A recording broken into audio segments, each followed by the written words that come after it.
Hi, welcome to the Three Tynes podcast. It's now quite common for churches, whether grand or small, to host secular music events. But not so long ago, this would have been unthinkable.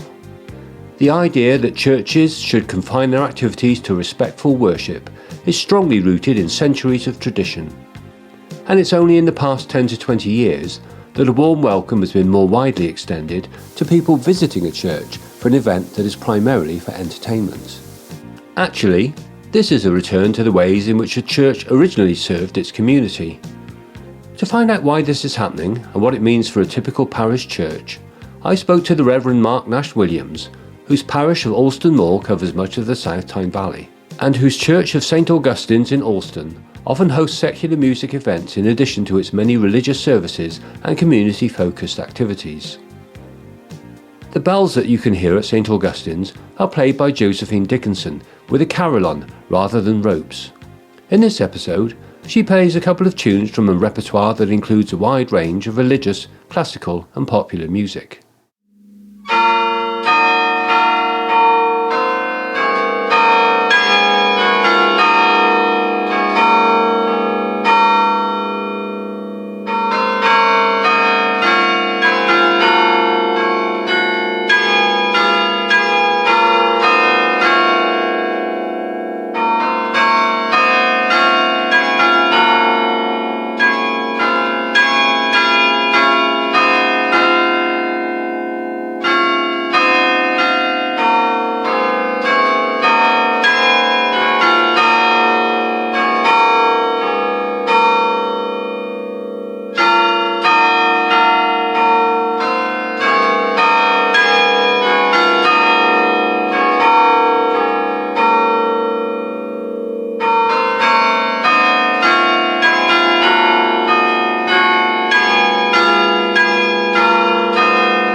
Today my guest on the podcast is Mark Nash-Williams, Vicar of St Augustine's Church in Alston. Among others. How many others? 6 altogether, including St Augustine's. Goodness me, is that all in the South Tyne Valley? All in the parish of Alston Moor, yes. Half of them in Cumbria, half of them in Northumberland, covering an area of about 120 square miles between them. Goodness. Which I'm told is the largest parish in the country, though I can't prove it. And how many parishioners do you have? Living in the parish around about 3,000, so not a massive number. Yeah. Attending one or other of the churches occasionally or regularly, probably about 100. Right. But many others on the fringes who come for weddings, funerals, baptisms, whatever. So I've asked you to talk to the podcast about secular music in churches. Mm-hmm. Do you put on secular music in churches throughout the parish or in just one place? We mostly do it in Alston, simply because it's the centre of the population, such as it is, and we have slightly more in the way of resources and people to do it. So we have 2 or 3 gigs there every summer during the art exhibition, which has become an annual feature, and maybe 1 or 2 more during the year. We've had them in Lamley and in Narsdale and in fact we've had something in every one of the churches at some point during my time here, but Alston is a place where it happens most regularly. And what kind of secular music are we talking about? Oh, all sorts of things. Regular staples tend to be things like the Mount Hooley Band, which is of local rock folk music, if you like. We've had pop choir from Newcastle. We have banjo band, ukulele bands, more traditional choirs like the Lambton Chamber Choir. We've had percussionists playing, I've forgotten the name of what he calls his instrument, marimbas and that sort of thing, which is fabulous a couple of years ago. Mm-hmm. A fair bit of jazz, because that tends to be my passion, I must admit. Yeah. Just this year we had a couple called Wildwood Jack playing up in Nenthead, who are travelling modern folk musicians with a certain amount of experimental stuff thrown in as well. few years ago we had a male voice choir from Lusher came to sing with us. Goodness. I think that'd be more difficult to arrange these days, but at the time it was possible, Yeah, and that yeah. absolutely packed the church out. So Yeah. pretty much anything really. Yeah. And how do you choose the musicians who are going to play in particular locations? Each church tends to operate semi-independently in that respect, so it tends to be who the people in the church want to invite. Local musicians we tend to invite primarily because we can afford them, bluntly, but it's very often just a matter of word of mouth, and so this group likes them, so shall we have them, or the ukulele band came to play in Narsdale last year and they were good, shall we have them in Alston this year? There's no fixed pattern in that way, and every now and again I might say, well, we haven't had any jazz for a while, should we get the Lounges in or something like that? And choirs like the Blampton Chamber Choir sometimes offer, and we're always delighted if somebody does as well. Yeah. Yeah. And what has been the response of the community to your events? Yeah. On the whole, it's very good. People like to come into the church, and I think some people find coming into a church building a bit threatening or daunting. So if there's a secular reason to come in, it gives them an excuse to set foot over the threshold, if you like. Yeah. And they like that. And the acoustics are fabulous, so the music there sounds great there. And when we get the Mount Hooley band playing, people literally get up and dance in the aisles, which is just fabulous. Yeah. I've never heard anyone saying anything negative about having music in church. One or two people aren't quite so keen on our having a bar, which we usually do. Anyone who actually comes, always active in the life of the church, just enjoys it, and it's great. Yeah. And it does. I say it does open the place up to people who otherwise wouldn't think of setting foot in the place or wouldn't dare to, and they get to enjoy the building as well as the atmosphere and the music. So I'd like to follow up on your comments about people being, in a sense, intimidated by being in the church or not expecting it to be a place that and then other people thinking that maybe the church is for different purposes. Yeah. As I understand it, once upon a time, the church as a building was the centre of community social activities, is that right? Yeah, I think so, yes. If you go back as far as medieval times. It was simply the largest building in a community and the only one that could hold such large events. Yes, and essentially the main body of the church, what we call the nave, was open as a kind of public forum, a space for anything from markets to parties to anything else. And then the bit behind the screen up at the top, the holy bit, if you like, the chancel, was reserved for worship activities, and the secular stuff didn't go up the steps, so to speak. Mm-hmm. So what happened to change it? Various things. Partly the Reformation brought a sense of trying to get all what they thought of as the corruption and the misbehaviour out of the churches, which included the behaviour on the ground of people perhaps being a bit riotous in the churches. So for non-historians like me, what kind of era was Right, we're talking the 1500s, right. 16th century, started with Martin Luther and then Henry VIII in this country and everything that went with that, when the Church of England was founded, really, and the Puritans started to be around in that century or so, and they tend to be quite strict. That was when the iconoclasm happened, when they smashed up statues and all the rest of it, because that was far too secular to have in churches and distracted people from concentrating on the Word of God, and anything like that was sort of disapproved of.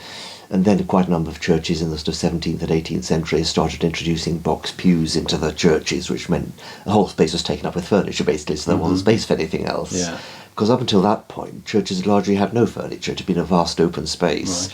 Right. You'll have heard the phrase, I'm sure, the weakest go to the wall, which we tend to think of as just a way of saying, well, they can fend for themselves. Yeah. The history of that, as you perhaps know, is that churches had benches around the walls, so it is a way of actually saying the weakest go to the wall because there's somewhere they can sit down there. Oh, right. It's quite the opposite of what we think. It's much nicer, doesn't it? Oh, absolutely. So that became an issue, and then in the 19th century, the Victorians were very keen on, again, separating the sacred from the secular, and they built lots of village halls which started taking in any activities which otherwise might have happened in churches. So the result was we ended up with buildings which are underused, full of furniture which gets in the way, and plenty of alternative places to use as well. So things become a bit difficult in that respect, and churches rather got sidelined. So what was it that prompted a more enlightened approach to involving the community in the church building in modern times? Partly, I think there has always been a resistance to the change, in a sense that, yes, the churches should be for everyone and for everything, and that if it's good and creative and joyful, then it's of God and should be welcome in church. Partly also, bluntly, that congregations are shrinking. We have no financial resources to support the churches other than what we can raise ourselves, and if people don't take an interest in their church, there won't be the money there just to maintain it. It'll have to close. It's as simple as that. And there's a perception that the Church of England is massively wealthy and that parish churches are funded by the church commissioners out of their billions and all the rest of it. None of that's true. The money we have, such as it is what we raise from collections, from fundraising events, from donations, from legacies, and that's it. Yeah. When you're looking after, an area with a population of 3,000 people, 6 historic buildings, 3 of which are listed, it's an expensive business. Yes. And a relatively small number of people are having to take charge of that. So presumably there's a financial implication even to putting on an event. It depends entirely on the kind of group we get. Mm-hmm. A local group will typically charge us somewhere between 100 or 50 to 150 pounds depending on the group. What we take on the door will usually comfortably cover that, and we make some profit on the bar. If we get a bigger group from further afield, then we have to work much harder to make sure we sell enough tickets to at least cover our costs. Yeah. I don't think we've made a loss on a concert since I've been here, but sometimes the amount we make is in the tens rather than hundreds of pounds. To me, that's not a problem because people are coming to the church, and so they begin to take an ownership of it and want to come back to it. So it has a knock-on effect, even if the immediate financial benefit isn't there. But yes, we have to be careful not to. We can't book fairly expensive bands unless we can get sponsorship for it, because we can't take that risk. And is there any sponsorship to be had? I mean, are local businesses interested in supporting this kind of thing? To be honest, I don't think we've particularly tried that so far around here. It's been in the back of my mind as something to ask at some point, and I never actually have. So we did in my previous parish once or twice. We got some much bigger named people in. Once particularly for a big anniversary of the church, and we approached local companies for sponsorship on that occasion, and people were generous, and we managed to cover the costs that way. So yes, I suspect that the same would happen here if we asked. Yeah. Especially now that the church I think has become much more high profile in the community over the last 10 years and is much more regarded as integral to Alston now and to the villages actually. So I think there'd be much more support in that respect now than there would have been maybe 10 years ago. Yeah. And what was it made the church more high profile? Just making us putting on events, having the art exhibition in church, getting very much involved in the community during COVID, for example. That made a big difference because we were delivering groceries to vulnerable people and shopping and all sorts, and we're still delivering prescriptions now on a weekly basis to people who need that service. I've been involved in the emergency planning group on the moor. So it's just generally getting involved in the nitty-gritty in the life of the community and demonstrating that we care about what goes on here and we want to be a part of it. Yeah. Can you think of any tangible examples of a change in attitude amongst the community to the church after this kind of activity? It's hard to pin it down to specifics. It's more a sense of my feeling that it's now taken for granted that we'll be part of things like the forward planning in the ALO rather than being grudgingly allowed as an observer. It's just a change of tone, if you like. There have been changes in the congregation and changes in the way we do things, which just change the way it feels. Yeah. I'm bumping into a young woman and her child coming out of the church one weekday, and she just said to me, there was a time when I felt I wasn't welcome in the church, but now I go in quite regularly with my little daughter. She calls it the Castle Church, and we, because of the Battlements, I guess, and we go in and we do the colouring at the back of the church and look around, and she loves it. Yeah. And if a mum and her daughter who are not churchgoers feel welcome to go in and use the children's area and look around, then that's great. I think that's a really good thing in capital letters. I'm particularly fond of churches. I'm not a religious person, but I like church buildings. And if I visit somewhere, if I'm out cycling and I'm going through a village, I always pay attention to the church, and if I have time, I will go in and have a look if it's open. Yes. Because churches are just, because they seem to have been around so long, they're so much part of our culture. Oh, very much so, even for non-religious people. Yes. That they're inherently interesting buildings and interesting historically and often beautiful to look at, aren't they? And they often have a sense of serenity and peace to them, which, from the Christian point of view, I'd say that's what happens when you play in a place for years and years and years and years. It changes the feel of it. Yeah. And that's something which anyone can appreciate. Yeah. Interestingly, this going completely off topic now, but when I was in Wolverhampton, the university there had appointed a chaplain, and because they didn't have a chapel, he started taking services in a physics lab, and he met there, I think, once a week for 3 or 4 years, and eventually people started coming, and the services started to take off a little bit. And the lecturer in that lab was an atheist and would have nothing to do with it. But eventually they built a chapel and moved out. And a few weeks later, this lecturer met the chaplain and said, it's a funny thing, but the atmosphere in the lab's different since you've stopped having services there. Yeah, well, I can understand that. Yeah, I can understand yes. that.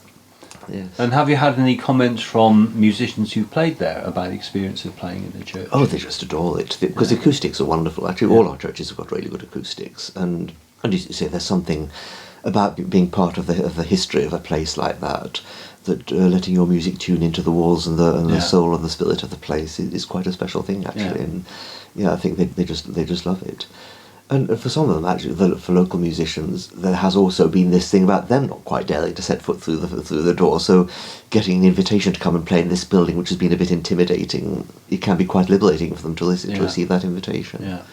Yes, yeah, and as an audience member, it's certainly a different experience sitting in a church listening to music than going to some scruffy hall, which is where you normally listen to modern popular music. Yes. And it's, as you say, it is more serene in a way. Yes. The pews may be less comfortable than the chairs in your scruffy hall. But usually when you go and see a band these days, you stand. So you could be standing for 3 hours. Going back to medieval times, isn't it? Well, exactly. Yes, that's what it used to be like. Yes. And we haven't had a rock band in church as it happens. In principle, I'd have no objection to that.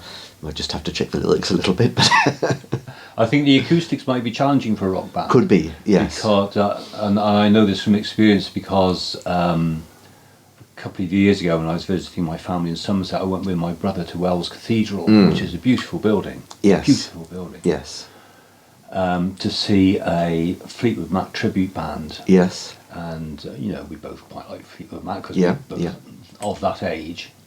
Yeah. But you could barely hear them because they had so much bass and a loud drum that it reverberated around the nave. Yes. Yeah. And the music was almost indistinguishable from just a general buzz. Yes. It might almost work better in a smaller church where there isn't quite as much echo. Yeah, that's right. But yes, as I said, I'd like to do something of that sort one of these days. In my last parish, I did once invite a friend who plays for the Pink Floyd tribute band, and she was very keen. But they're based in London and never quite made it up as far as Northumberland.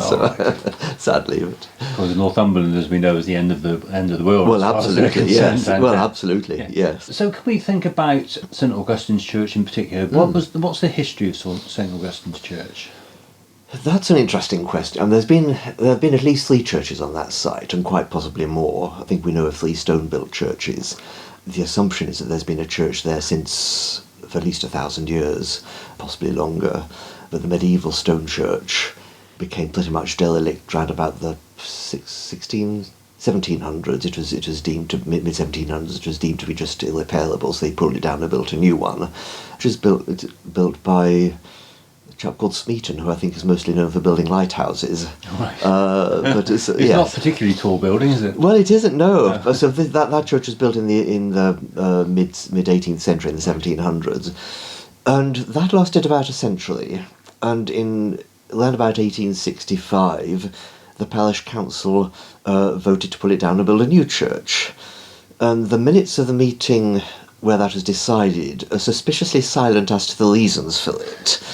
My strong suspicion is that the Methodists had just built their great big chapel up at the top of the hill, and the Anglicans thought, we're not going to be outdone by them, we want a bigger one. So I suspect that was the motivation for the building of the new church. But it includes the footprint of the older churches, but it's bigger and grander, and it's a beautiful building. It's a bit out of place because it's basically a classic Victorian town church, and we're not in a town really. And Alston technically is a town, but it feels more like a suburban church to me. But it's beautiful and people love it. So Unfortunately, a few corners were cut in the building of it, not least in the tower and the spire, which has caused us considerable problems, which we're trying to get sorted out at the moment, which is going to cost an awful lot of money to deal with. So, yes, we're very fortunate that we were left a legacy a couple of years ago, which, with luck, will just about cover the cost of the work we want to do to sort that out and refit the church to make it fit for the rest of the century. But it's going to be an expensive business. And presumably you'll need to apply for funding from the National Lottery, or I think we'll be trying to get funding from the Heritage Lottery Fund and people like that as well to supplement. Yes. Yeah. which isn't particularly easy to do. Some years ago, there was a reasonable amount of money available for projects for churches and the like, but that's to a very large degree dried up these days. The Lottery Fund had a separate stream for churches, and when we were first looking at doing this work 7 or 8 years ago, we put in an application with professional advice and everything else, and they looked at it and they said, good application, just not quite good enough, we just didn't quite make it over the threshold, tweak it a little bit and resubmit and you should be okay. Mm-hmm. So we tweaked it, took more advice, resubmitted it, and in the meantime they changed their criteria and we didn't even make the pre-application stage. Yeah. So, because they're much more interested these days in supporting buildings which will offer an attraction to lottery players. So if you can offer a discount to somebody who's got a lottery ticket, that helps. Mm-hmm. If it's very much about local history and involvement of people in crafts and activities and something new and novel, that's great. If it's about faith, they're quite suspicious. Yeah. So it's much harder to get grants these days. So yeah, and there are other bodies as well, but the Lottery Fund is a big one, and they're not as easy to apply to as they used to be, it has to be said. No, I think everybody struggles with applications for funding at the moment because there's so little money about. And traditionally in this country there's been a reliance on what is essentially government support through various channels, isn't it, rather than philanthropic support. We don't have the tradition that they do in the United States of wealthy individuals being philanthropic to the level that we, Yes, and so some of the trusts that we can apply to are very much that kind of thing, but they're fairly few and far between. And oddly enough, though we're in some ways as a state church, we're the most integrated into the state of most European churches, also the least funded by the state. And the French state is aggressively secular, but they still fund the maintenance of any church building that's more than about 100 years old. And the German state has a church tax, you perhaps know, voluntary up to a point, but it's a way the state subsidising the churches. And we don't have anything like that. So no. And I think the difference shows, doesn't it? Because I only know about France, but when you go to a town in rural France, at the centre of every town is a church. And they say if you want to know your way around a French town, never been there before, first of all find a church, because that's always in the middle, and where you can work out from there. And it's quite straightforward. And in many ways that's true in this country as well. The difference is, as I say, the French church will likely be being funded and maintained by the state, whereas we have to find the money ourselves. Which gives us more freedom in what we do in some ways, and sometimes English Anglican churches can feel more alive than the ones that are managed by the state, but at the same time, as I say, it has its own problems. Yes, it brings its own problems. So can I refer you to the Rekindling St Augustine's project, which I discovered on the internet in my extensive research before speaking to you. Yes. Which was, well, perhaps you can describe to me what the project was. Well, yes, what the project is actually. It's been something we've been mulling over for. Well, I've been here 10 years, and it was in the offing before that, and it's very much about rekindling the life in the church and bringing it back into community use much more, and developing the building itself to make it more accessible and more approachable and more useful in that respect. And as I was hinting that we'd applied for funding from the Lottery Fund on a number of occasions and got pushed back, and now this wonderful legacy is going to enable us to do a lot of what we intended. But the idea is to make the building, as I say, much more accessible. So once we've sorted out the problems of the building itself, the fabric and so on, we're looking to putting actually heating and lighting which work and make it comfortable, disabled access so you can get in, have movable pews so that we can rearrange it for events and concerts, have space to dance when there's a band in there, set it up in a sort of cabaret style if we want that, rearrange it for services as well. We're looking at potentially glazing off the south aisle, the south court, to make, a dedicated meeting room come exhibition space, which would reopen as well for when we need the space for services. Put in a simple kitchen and toilets, which are essential these days. Especially if you have a bar. Well, exactly, yes, yes. And honestly, even for services, once you start getting even to my age, there comes a point where an hour and a half service and coffee afterwards, you begin to struggle. So have you got a particular hymn that's quite long, so you have an opportunity to? You'd be surprised how long some of the hymns can be. Yes. That's in there. And ideally, the other thing which I would love to see if we can afford it is to actually move the organ from where it is. Have a mezzanine floor at the back of the church with a kind of lobby space underneath where the toilet and kitchen would be, and have the organ up on top of there, which has two advantages. First, it's in a much better place acoustically, which means you'll really be able to hear it in all its glory, which would be fabulous, rather than being tucked away in a corner as it is now. But second, the whole space where the organ now is would be a fabulous second meeting room. Yeah. Because the current vestry, where we do the flowers, everything else, is a basic little cubby hole about a third of the size of this study. And when you've got 3 or 4 people in on a Sunday morning, all trying to do whatever they're doing, it's difficult. Yeah. So if we can open up that space, it then becomes a multi-purpose vestry, come meeting room, come chair storage space, come everything else. And for the person who's not been lucky enough to go into St Augustine's, how big is the organ? In terms of feet or metres, call it ballpark figure, cube 4 metres by 4 metres. So the organ itself is the size of a good sized drum, and some of the pipes are massive. The pipes are up 10, 12 feet high, which is unusual for a church of this size, but we're lead mining area, lead was cheap. Organ pipes are made of lead, so again there's an element of showing off. We'll have a bigger, grander, deeper pedals than anybody else in the area, I suspect. Getting all that in a part of the church where it can really be heard well should be just fabulous. But it's all a lot of money. And the other thing as well, I don't know if you know, we have a carillon, talking of the music of the church, we have a carillon arrangement of bells which are played on a kind of a keyboard arrangement. So every Sunday morning for half an hour or so you'll hear tunes being played on the bells, and it's all done by one very talented person, Josephine. Oh, you don't pull the ropes like... No, it's like hitting hammers, if in effect. The aim is to refurbish that as well, to get it all to run a bit more smoothly, and if there's any money to be spared, add an extra bell or two, which would just increase the range of tunes you could play enormously. And that, of course, is an under-acknowledged form of church music, isn't it, the bells? Because it is. We kind of take them for granted, because in Hexham we hear the Abbey bells. Yes. And you almost don't notice them because you're so used to hearing them. But if you do pay attention, it's really nice to hear the bells and them resonating around the around the park. And it's an immensely skilled process, change ringing, which is what they do in Hexham with 12, 14 people, how many bells they've got. It's immensely skilled and complex to do, and the mathematical patterns involved are just fabulous. As I say, we don't have that here partly because the tower, I don't think, is strong enough for that kind of ringing, because it puts a huge strain on the tower to swing the bells around like that. And partly because getting a team of bell ringers into a place the size of Alston wouldn't be easy. So the carillon arrangement we have is much more suitable for here. Quite unusual. And Josephine's quite creative in what she does. I think when David Bowie died, she played some David Bowie tunes. Oh, really? You know? So the Happy Birthday gets played on there periodically if somebody in the community has a birthday. Have a search on YouTube. You'll find you'll find the bells being rung there somewhere or other. Now, as part of the rekindling project, you did a consultation in the community, didn't you?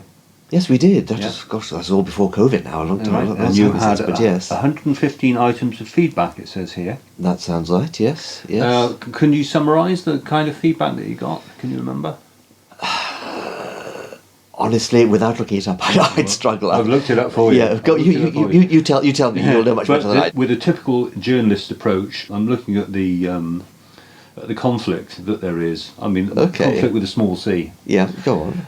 The overall conclusion from the feedback was that there was strong support from all sectors, including non-churchgoers, to increase enjoyment and the use of the church building and churchyard by a broader range of people, and for this to benefit the Alston Moor community. Yes, I think when I was talking about the project before, I focused on the what rather than the why, and the why is very much about making the church open for the community, making these meeting rooms available for mental health support or counselling or debt counselling or community groups or creating art or whatever it is, and having the space available for many more events than we do at the moment. So it is very much about making it a resource for the community, not just doing it for its own sake. So I'm interrupting you here. No. Yes. So these are all functions that in a larger town or city would be performed by agencies like Citizens Advice and yes. various charities Yes.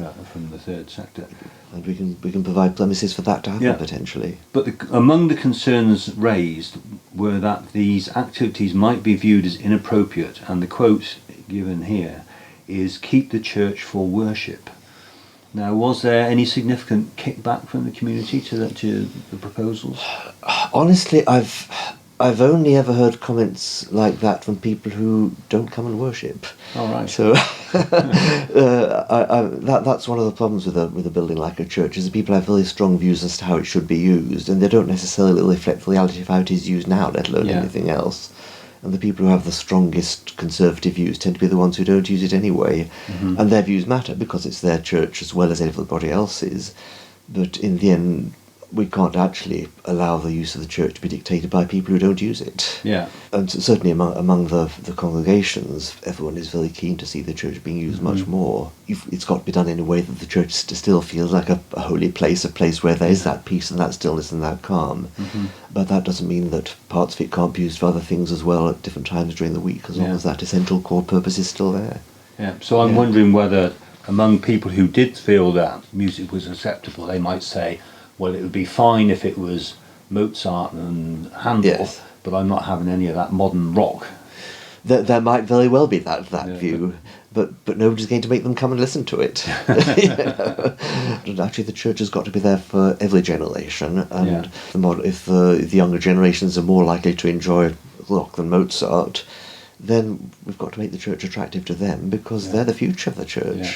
And modern music is itself, to use a common term, a broad church. Oh, yes. And some forms of it are easier to live with than others. Do you have any red lines about what might be included in what the church would support? I don't think I would in terms of the style of music. Mm-hmm. I think where singing is involved, I think I would want to have some kind of a veto of the lyrics if they got too explicit. Mm-hmm. That's never been an issue so far. I haven't on a couple of occasions had to say to somebody, look, actually, I think the music you want for your wedding or a funeral isn't appropriate, because it's just so contrary to what the church is all about. Yeah. And somebody once thought that having Thriller by Michael Jackson would be appropriate at a funeral. I thought, maybe not, actually. and they wanted there's a wedding where somebody wanted to go out to a song by Bruno Mars, the lyrics of which are basically, I think I've fallen in love with you, let's get married, make love all night, and then we can divorce in the morning. So, not all songs are appropriate. And I think, and some people might be more conservative than I am, and I'd need to listen to the views of the congregation and the church council about these things. But personally, I tend to take the view that, by and large, if it's acceptable to do at all, then God knows about it anyway. So it should be acceptable to do in God's house, and if it's not acceptable to do in God's house, then we shouldn't be doing it in the first place. So it's a kind of common sense with respect. Yes, if what's being done isn't too explicitly sexual or blasphemous or violent or obscene in any sense, then if it's good art, then it can flourish in church. When I was a curate, this 25 years ago now in Shropshire, the vicar and the church council decided they wanted to have a fashion show in church, and it wasn't anything sensational. It's just from a local clothes shop, so it is perfectly respectable stuff. Mm-hmm. But one person in the congregation objected to the idea. That they went ahead anyway, but when people turned up to church for the event in the evening, they found this person put up screens in front of the altar, presumably that God wouldn't have to see all this going on. But actually, God can see what's going on anyway. Yeah. So it is a difficult line to walk, isn't it? Not only for the church, but even for families, about what parents think that their children should be listening to, and then often their children listening to it anyway, but telling their parents what's going on. Yes, it is a difficult. It is, and the sensibilities of the congregation and the church council are important as well. And yes, if we started having very explicit rock concerts every Friday night, revealing clothing and very explicit lyrics and everything else, it wouldn't do the church's reputation any good. So that's an issue as well. Yeah. And it probably wouldn't go down that well in the village hall either, would it? Exactly, yeah. So I think it depends on the values that the community holds as well as the church. Very much so, yes. Yeah. Among the comments that significantly supported the proposals to involve the community more were lots to do with the building, but specifically to increase the number and variety of community activities, particularly musical and spoken word events. Yes. So we talked about the music part of that. What about the spoken word? Have you had much of that? In the form of poetry recitals, yes, we've had a few, and very often in conjunction with a musical event. Yeah. I mentioned Josephine Arbel, and she's also a talented poet, so we've quite often had events with where she's interspersed poems with music from players. There's a chap called Kenneth Wilson who goes under the name of the Poetical Cellist, has performed for us a number of times, and he plays cello pieces interspersed with his own poetry, and that's a very thoughtful and reflective thing to do. In Kirkhoff Church, 3 times a year, we now have what we call a Come and Sing Evensong, which gives anyone who enjoys good music and traditional services a chance just to come and sing evensong as you might do in a cathedral, without quite the degree of formality or precision, we might say, but with a degree of enjoyment as well. So we sing canticles and anthems and hymns, and it's a brilliant evening, and it's something which actually people who have no faith can enjoy as well, because though they may not believe in the reason we're doing it, they can appreciate the music as much as anyone else. Yeah. So we tend to do that at the end of May and the end of August and the end of November. And on a slightly more less elevated level in the summer in Alston once a year, we also have what we call our beer and hymns evening, where we sing our favourite hymns, drink some beer, order fish and chips, and just have a That sounds like a good evening to me. Oh, it is. With the advantage that most people know the hymns. Well, exactly, yes. Yeah. Yes, occasionally we slip in one or two which are new or interesting, but mostly they're favourites. We've thought about having storytelling events in the church. As it happens, it hasn't happened yet, but I think that will happen one of these days. Yeah. But again, a lot of these things work better, I think, when you've got a slightly more informal setting than people sat in solid rows of pews. So my feeling is that once we've managed to get this project done and we can arrange the chairs in a rather more informal arrangement when we want to, those sort of events will perhaps work better. Yeah. But yes, we've done some of that, and I'd like to see some more of it. Yeah. We've referred to previously about your plans for the layout of the church and how it can facilitate what you would like to do. Have you got any strategy in mind for the music that you would like to put on, or are you kind of more flexible and reactive and spontaneous about that? We haven't given that a great deal of thought at this point, partly because it's going to be 2 or 3 years at least before the work is done, so we've got time to think about these things. I think it'll be partly a matter of seeing what the church feels like when the work's been done, but my hope is that with decent heating and so on, we'll be able to use it much more the year round, so we might be able to set up a monthly concert or fortnightly concert, something like that, and then we can establish a routine that jazz, then rock, then classical, then whatever it is. I haven't given that a lot of thought at this point, to be honest. It'll be very much a matter of, again, sounding out the community to find out what kind of events and music people will enjoy, and not treading on the toes of the town hall and the various other places who also have events. Yeah. I hope some of the local groups might feel that actually they want to make the church their home, their base venue, and use us by default. And it'll depend also to a degree, I guess, whether we have anybody in the church congregation at the time who feels able to take on a kind of a managerial role, a concert organiser.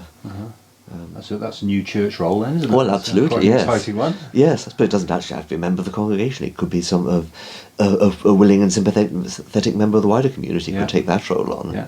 But it could be quite an exciting thing. Well, let's think of this as a job advert now. Well, absolutely, yes. If anybody would like to get in touch with Mark. Yeah, feel free, yes. And are you going to be part of Alston Live in 2025? That's a very good question. We have been for the last couple of years. I did see a post on Facebook saying they were going back down onto the Tyne Meadows this year. With a marquee, So if they still have events around the town as well, I'd be delighted for them to use the church, and I hope they will. But if it's all down on Tyne Meadows, then it's obviously out of our hands. But yes, it's such a good venue to be ashamed not to use it, I think. Yeah. And do you have any events booked for 2025? We'll be meeting in early March to start planning for the summer. Almost certainly the art exhibition will be on in August, for 3 weeks in August, so we'll have a couple of events during that period. But that's as far as I know at the moment. We don't plan that far ahead, I'm afraid. Apart from anything else, until we now know that, as of this week, we know that the building work is for the rekindling project is likely to start at the beginning of 2026. Mm-hmm. But until then, we didn't know whether we'd be working in 2025 or not. So there was no point in even trying to plan ahead until we knew whether we'd have a building or not. Now we know we can start thinking about it. Good. And if there's a musician listening to this podcast who thinks I'd like to play in Alston, what should they do? Alston or Kirkhoff or Narsdale or Nenthead or Gallowgill or Lamley, any of those churches. Send me an email, give me a ring, drop me a Facebook message, knock through the door, bang on the door, ring the bell. Just literally just get in touch any way you can, and I'd be delighted to talk to them. The answer is likely to be yes. But I'm no commitments till we've spoken, of course. Thank you very much, Mark. Well, it's been a great pleasure talking to you, and thanks so much for coming. It's made my pleasure too. Good.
Thanks for listening to the Three Tynes podcast. I hope you enjoyed this episode. Please subscribe and tell your friends about it.